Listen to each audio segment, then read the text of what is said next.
नांदेडमध्ये काँग्रेस आणि वंचित आघाडीची घोषणा करण्यात आली आहे। आगामी 13 नगरपालिका निवडणुकांसाठी नवी आघाडी जाहीर करण्यात आली आहे। जागांचं वाटप झालेलं नसलं तरी समसमान जागा देण्याच्या संमतीवर आघाडी केल्याचं दोन्ही पक्षाकडून सांगण्यात आलंय।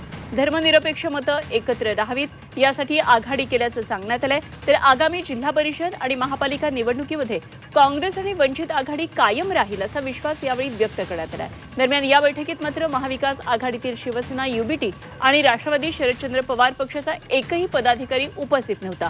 यावर मात्र स्पष्ट उत्तर न देता त्यांच्याशीही चर्चा करणार असल्याचं खासदार रवींद्र चव्हाण यांनी सांगितलेलं आहे। आणि त्यामुळे आता राज्यातही काँग्रेस वंचित आघाडी होणार का, वंचित महाविकास आघाडीमध्ये येणार का, याबाबत चर्चा सुरू झालेली आहे। बहुजन हृदय सम्राट आदरणीय बाळासाहेब आंबेडकरांच्या आदेशानुसार जिल्हा पातळीवर काँग्रेससोबत आघाडीचे अधिकार नांदेड जिल्ह्याला देण्यात आले होते। राज्य कमिटीच्या सोबत आणि त्यांच्या सूचनेनुसार वाटाघाटी झालेल्या आहेत। या वाटाघाटीनुसार आज वंचित बहुजन आघाडी आणि काँग्रेस पक्ष या दोन पक्षाची येत्या स्थानिक स्वराज्य संस्थेमधल्या 13 नगरपरिषद नगरपालिकेच्या ज्या निवडणुका आहेत याच्या युतीची आघाडीची घोषणा आज आम्ही सन्मानाच्या आधारावर करीत आहोत। कुणी मुख्यमंत्र्यांच्या जवळ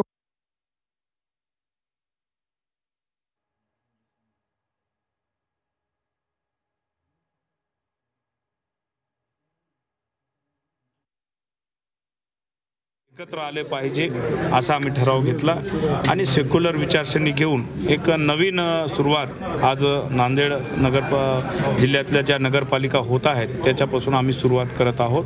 आणि निश्चितच आम्हाला विश्वास आहे लोकांचाही कौल या सेक्युलर विचारसरणीच्या बाजूने राहील आणि ज्या काही पुढे भविष्यामध्ये ही सेक्युलर विचारसरणी आम्ही जिल्हा परिषद आणि महापालिकेमध्ये पुढे सुरू ठेवण्यासाठी आम्ही प्रयत्नशील आहोत।